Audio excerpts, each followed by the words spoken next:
नमस्कार दोस्तों, मैं आपका दोस्त दीपक मुटरेजा। चुनावी संग्राम जो है एक तरह से शुरू हो चुका है। चुनावी संग्राम के अंदर दोनों ही पार्टियां मतलब कांग्रेस की बात की जाए चाहे बीजेपी की पार्टी बात की जाए, अपने अपने कैंडिडेट को उतारने के लिए जितनी भी उनकी एक्सरसाइज है उसको पूरा कर चुके हैं।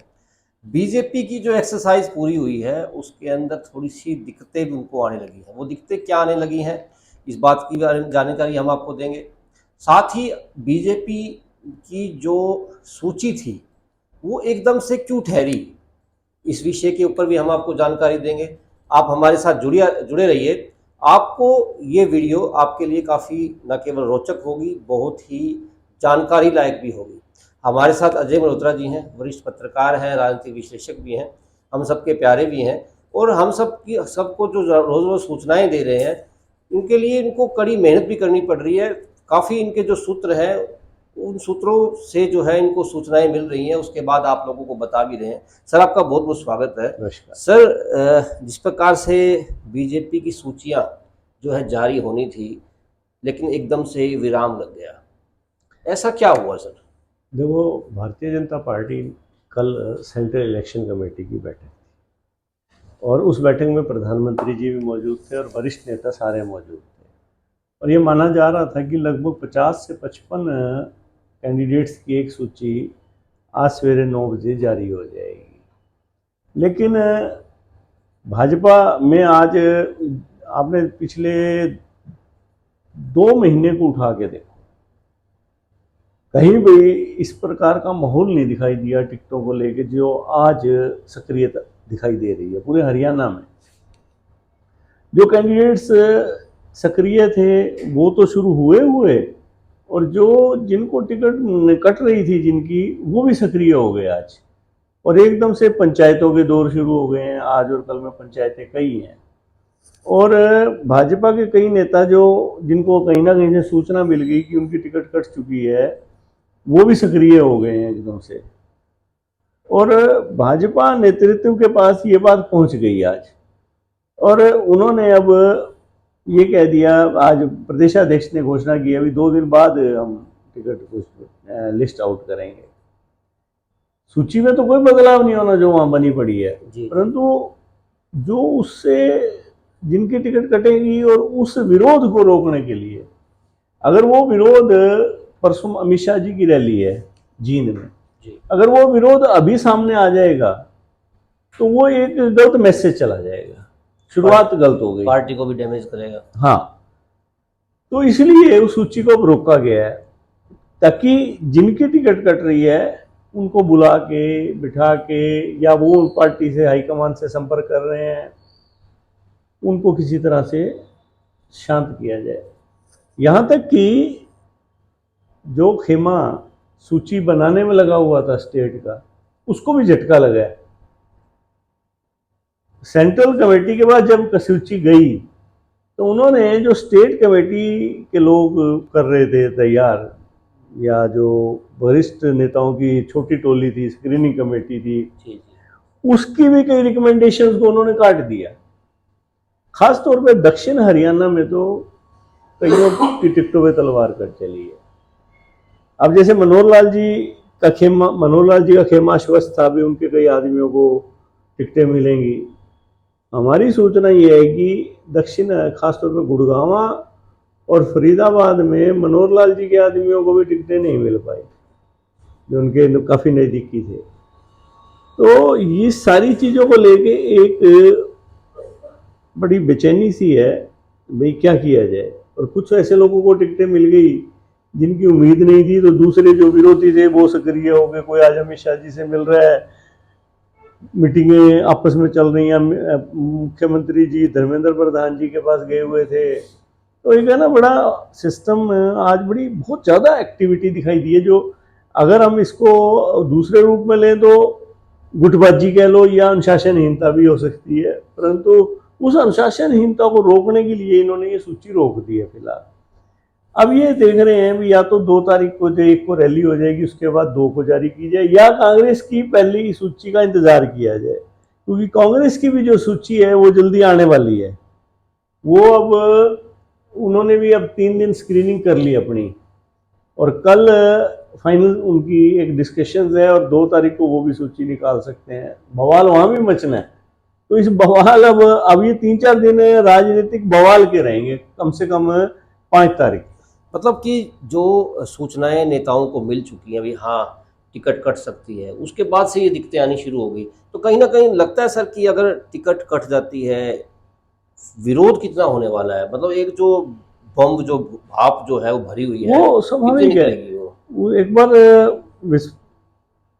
गुस्सा निकलेगा बाहर, कई लोग पाले बदलेंगे और पार्टी नेतृत्व को भी कोसेंगे। तो भाजपा जहां आज 19 और 14 वाली स्थिति में नहीं है, कहीं ना कहीं दबाव में है, वहां पर अगर विरोध के स्वर उठने लग गए तो माहौल खराब होते पता नहीं चलता। तो भाजपा इस रिस्क नहीं लेना चाहती और इस चीज़ को दबाने के लिए, और कहीं ना कहीं अब तक तो ये कहा जाता था भी ठीक है जिसने नाराज है तो घर बैठे है बड़े। अब ऐसा नहीं है। अब कोशिश ये की जाएगी 2-3 दिन किसी तरह लोगों को, 2 दिन में आदमी बोल बोल के रह लेता है या प्रयास करके रह लेता है, कुछ ना कुछ भाप निकल जाएगी, तब जाके फिर टिकटों का बंटवारा। सोशल मीडिया पे भी सर इस तरह का चढ़ाव चलता जा रहा है कि जिसकी टिकट कट रही है या इसको टिकट नहीं मिल रही, वो महापंचायतें कर रहा है, अलग अलग गाँव के लोगों को इनवाइट कर रहा है कि मैं चुनाव लड़ना चाहता था लेकिन मुझे टिकट नहीं मिलेगी तो फिर मैं चुनाव ज़रूर लड़ूंगा। मतलब लोगों की राय को, मतलब मशवरे को यस में बदलवाना कि हाँ भाई चुनाव ज़रूर लड़ो आप। हालांकि अभी तक ऐसा माहौल बना नहीं है कि वो आप ज़बरदस्ती हो, लेकिन वो एक तरह से माहौल बनवाना चाहते हैं कि आप चुनाव लड़ो। उससे कहीं ना कहीं नुकसान होने की संभावनाएं ज़्यादा होंगी। हाँ, अभी आप देखो कल बापोड़ा में एक पंचायत है, भाजपा नेता रविंदर बापोड़ा द्वारा। एक आज शाम को पंजाबी समुदाय की पंचायत है कृष्णा कॉलोनी में। इसी प्रकार और भी जो कैंडिडेट हैं वो कहीं ना कहीं अब दबाव की राजनीति करनी शुरू कर दी है उन्होंने, और वो चाह रहे हैं भी टिकट हमें मिले। तो देखो, जिस चीज़ से भाजपा लंबे समय से बच रही थी, आखिर उसका सामना तो करना पड़ेगा, सभी को करना पड़ता है, सभी को भाजपा को भी करना पड़ेगा। कितने दिन बच सकते हो आप? वो तो बच तो सकते ही नहीं, ये चीजें तो आएंगी सामने, राजनीति में आएंगी। आप चाह राजी खुशी भी नहीं रोक सकते। ये चीजें क्या होता है दीपक जी, प्रेशर से नहीं रुकती हैं। प्रजातंत्र के अंदर वैसे तो ये अच्छी बात आनी चाहिए सामने, परंतु भाजपा के अंदर थोड़ा सा ज़्यादा अंकुश था उन, वहाँ पर अगर ये चीज़ें बाहर आती हैं तो कहीं ना कहीं थोड़ा सा वो अनुशासनहीनता भी मान लेते हैं। कल भी सर हम लोग डिस्कशन कर रहे थे, आज भी वही चीज़ मुझे देखने को मिली कि जो बीजेपी का सूचना तंत्र है वो लगातार लोगों के कांटेक्ट में है कि अगर किसी को टिकट नहीं मिल रही, कोई नेता है उसके पास वोट है, वो नाराज हो रहा है तो वो कहाँ जा रहा है, उसकी पल पल की नज़र जो है वो रखी जा रही है, उसके आस पड़ोस से, उसके दोस्तों से, उसके मित्रों से सारी जानकारियाँ ली जा रही हैं। इवन कोई एमएलए है तो एमएलए के बारे में भी जानकारियाँ ली जा रही हैं कि वो एमएलए के पास आज कौन कौन आया, वो कहाँ गए, किससे मिले। इससे क्या फ़ायदा होने वाला है सर, क्या मानते हैं सर आप? देखो, भाजपा ने अब जो फीडबैक है 2 दिन में, ये कहीं ना कहीं से इनडायरेक्ट रूप से थोड़ी बहुत लीक करवाई गई सीटें, ताकि रिएक्शन आएगा। क्या रिएक्शन आता है? अगर बहुत ज़बरदस्त रिएक्शन होगा किसी कैंडिडेट है उस पर रीथिंक कर लेंगे, नहीं तो विचार नहीं करेंगे। उस रिएक्शन करने वालों को कहीं ना कहीं समझाया जाएगा, और ये उसी स्ट्रेटेजी का हिस्सा है सूचना तंत्र, ताकि 2 दिन में लोगों को पता लग जाए भी कौन कहाँ खड़ा है। मतलब कहीं ना कहीं बीजेपी ने स्वयं ही ये इस लिस्ट को बाहर फेंका है ताकि पता लग सके कि कितना विरोध निकल करके आएगा। देखो दीपक जी, जहाँ मीटिंग के अंदर 20 आदमी बैठे होंगे, 15-20, तो कहीं ना कहीं निकलेगी बात। तो अब जिसके संपर्क में जो है उसने उस चीज़ को बाहर तो निकाला ही है ना, और कुछ ना कुछ बताया है, और ये चीज़ें दिक्कत तो कर ही रही है पार्टी को। और पार्टी को आज आगे, अब जो पहले भी ये चर्चा थी भाई प्रदेशाध्यक्ष भी चुनाव लड़ेंगे, अब ना तो उनकी टिकट है इस सूची में अगर देखें तो, और उनको ये भी आगे कहना पड़ा कि 2 दिन और लगेंगे, इसका मतलब कुछ और ना समझो। मतलब दिक्कतें तो हैं। आज इस प्रकार से सोशल मीडिया भी थी कि एक खिलाड़ी को टिकट नहीं मिली तो उसने भी विरोध करना हाँ, शुरू कर दिया। योगेश्वर दत्त के बारे में था। योगेश्वर तो दत्त। योगेश्वर दत्त को उम्मीद थी भी मेरे को गुहाना से टिकट मिलेगी या सोनीपत से कहीं से मिलेगी। पिछली बार भी उन्होंने चुनाव लड़ा था। जी जी। तो वहां से अब कह रहे हैं कि अरविंद शर्मा की टिकट है गुहाना से। अरविंद शर्मा की चर्चा है तो कद भी बढ़ा है उनका। तो आज ही योगेश्वर दत्त अमित शाह जी से मिलने गए थे, नहीं मेरी टिकट नहीं, क्योंकि योगेश्वर दत्त जी बेसिकली मनोहर लाल जी के खेमे के हैं। तो उन्होंने उनको बता दिया होगा भाई शायद आपकी टिकट नहीं है। तो अरविंद शर्मा जी को ना चाहते हुए मनोहर लाल जी को देनी पड़ रही है। इसी प्रकार आरती राव, इसी प्रकार कई और अहीरवाल की सीटें आप देखना, सोना की टिकट बदलेगी। बादशाहपुर में मनोहर लाल जी के जो सबसे खासम खास हैं जवाहर यादव जी प्रयास में है, राव इंद्रजीत उनको नहीं लेने देना चाहते टिकट। तो ये कई सेटबैक्स अलग अलग ग्रुपों को सबको लगे हैं। वैसे क्योंकि हाईकमान का अपना नज़रिया है, वो यहाँ तो किसी के इंटरेस्ट हो सकते हैं भाई, कहीं मनोहर लाल जी का इंटरेस्ट होगा, विप्लव देव जी का इंटरेस्ट होगा, बड़ोली जी का इंटरेस्ट होगा, नायब सैनी जी, परंतु अमित शाह जी के सामने कोई इंटरेस्ट नहीं है। उन्होंने तो एक क्राइटेरिया, उनका पार्टी को जितवाना है। बिल्कुल होना भी ऐसा चाहिए। हाँ, उनका तो एक ही क्राइटेरिया है, मैंने किसी तरह भाजपा को हरियाणा में सत्ता में लाना है। तो उन्होंने तो एक अपना फार्मूला है उनका, जी जी। उन्होंने उस फार्मूले के हिसाब से टिकटें बांटी।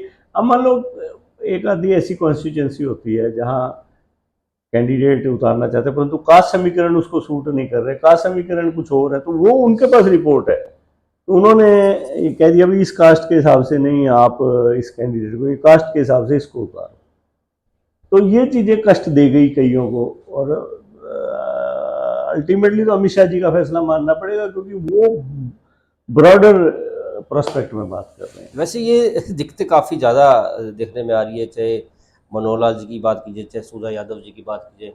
टिकट बांटने वाली कमेटी में दोनों शामिल है और इन्हीं के लोगों को टिकट नहीं मिल रही, तो कहीं ना कहीं दिक्कतें जो हैं इनके नेतृत्व में भी आने वाली है आने वाले समय में। देखो दीपक जी, धीरे धीरे हर एक पार्टी में आती है दिक्कत।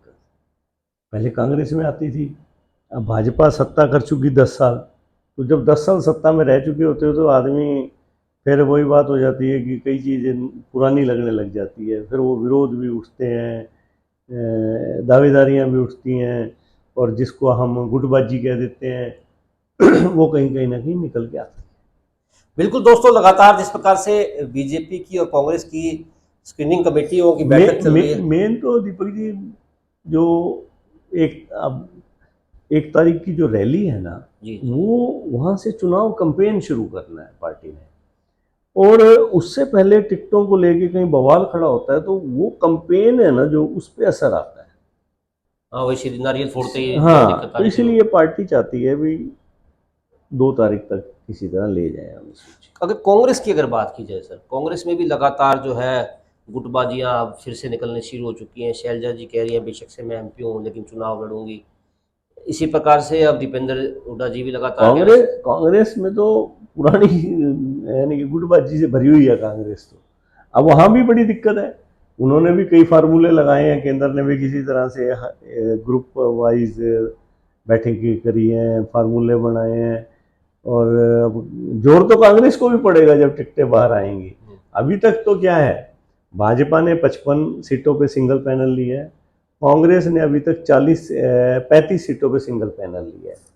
अब भाजपा 55 से इसको 70-75 तक ले जाना चाह रही है सिंगल पैनल पे, ताकि सीईसी की अगली मीटिंग में और कांग्रेस भी कोशिश कर रही है भाई हम किसी तरह और सभी, जो आज उनकी सारी कॉन्स्टिट्यूएंसीज डिस्कस हो गई हैं, परंतु फिर भी उन्होंने कल और परसों की बैठकें रखी हुई हैं।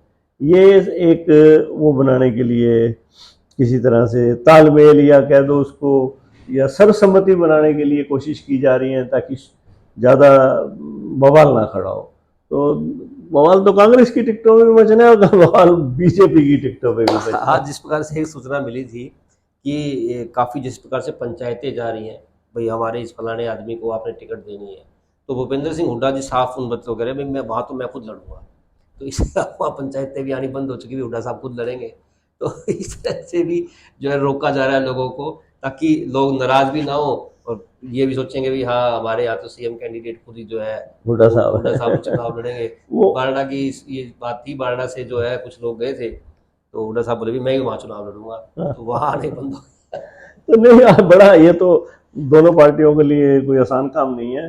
अब तक तो कैंडिडेट्स की नींद हराम हुई थी, और अब आप देखना 1 तारीख के बाद से नेताओं की नींद भी हराम हो जाएगी। बिल्कुल दोस्तों, आने वाले समय में आम जनता तो बेशक से सोएगी, नींद से फटकार मारेगी, लेकिन नेताओं की नींद जो है उड़ेगी। खैर नेताओं की नींद तो अभी से ही उड़ी हुई है, क्यों? क्योंकि काफ़ी सारे लोग सोच रहे हैं भाई टिकट मिलेगी या नहीं मिलेगी। पहली सूची में तो टिकट थी, अब दूसरी सूची बनी उसमें टिकट कट गई, तीसरी सूची बनेगी तो पता नहीं होगी या नहीं होगी। इस तरह के तमाम जो कयास हैं वो नेताओं के लगे जा रहे हैं।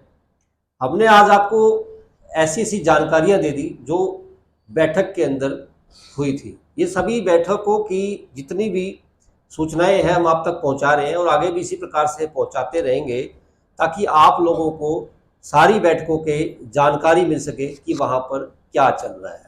आज के लिए बस इतना ही, कल फिर दोबारा मिलेंगे। नमस्कार।